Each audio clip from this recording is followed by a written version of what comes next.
नमस्कार। आज हम बात करने वाले हैं भारत की विदेश नीति के बारे में। देखिए, सालों से भारत की विदेश नीति अपनी एक खास पहचान के लिए जानी जाती रही है और वो है रणनीतिक स्वायत्तता, यानी कि स्ट्रेटेजिक ऑटोनॉमी। पर हाल फिलहाल में कुछ ऐसा हुआ है जिससे लग रहा है कि शायद एक बहुत बड़ा बदलाव हो रहा है। तो सवाल यही उठता है कि क्या भारत अपनी पुरानी विदेश नीति की तरफ वापस जा रहा है।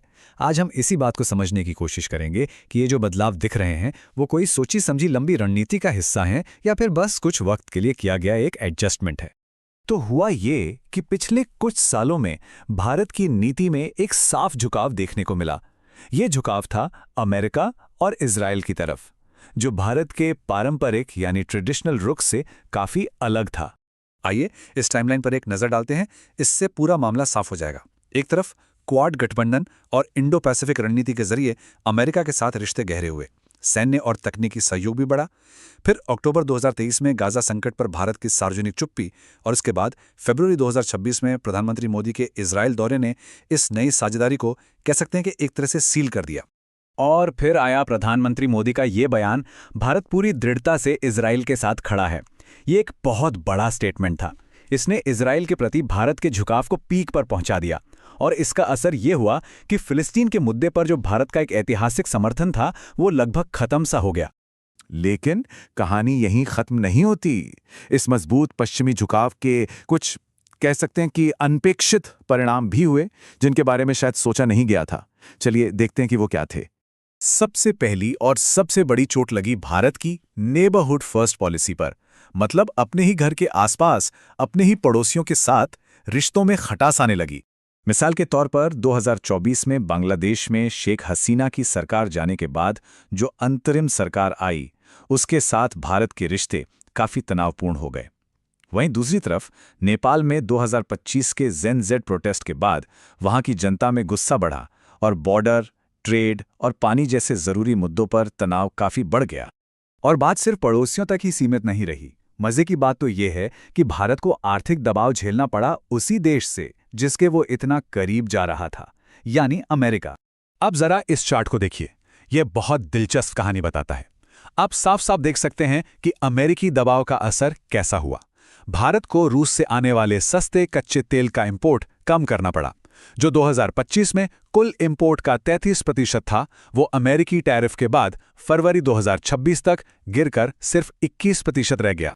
तो जब चारों तरफ से ये कूटनीतिक और आर्थिक दबाव बढ़ने लगा, तो भारत की नीति में भी एक बदलाव आना शुरू हुआ।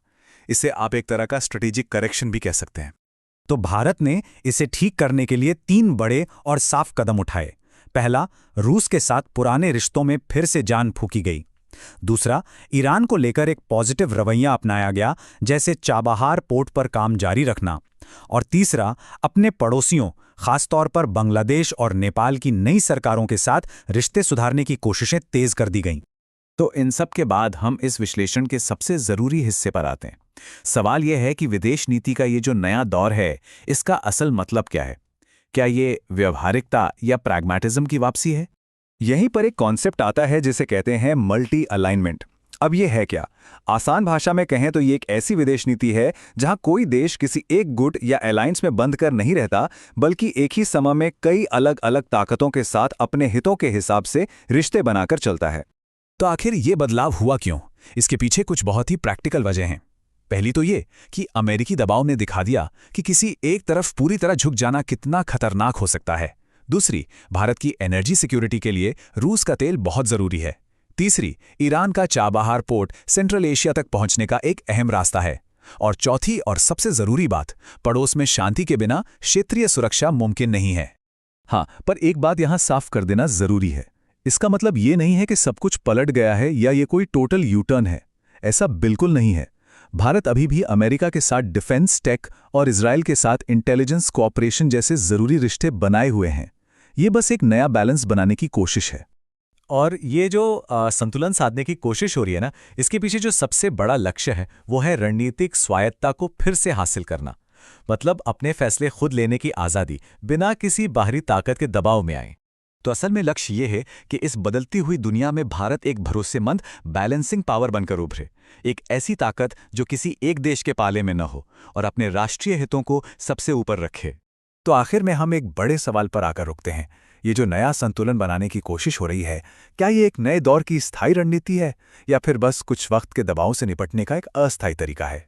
खैर, इस सवाल का जवाब तो आने वाला वक्त ही देगा।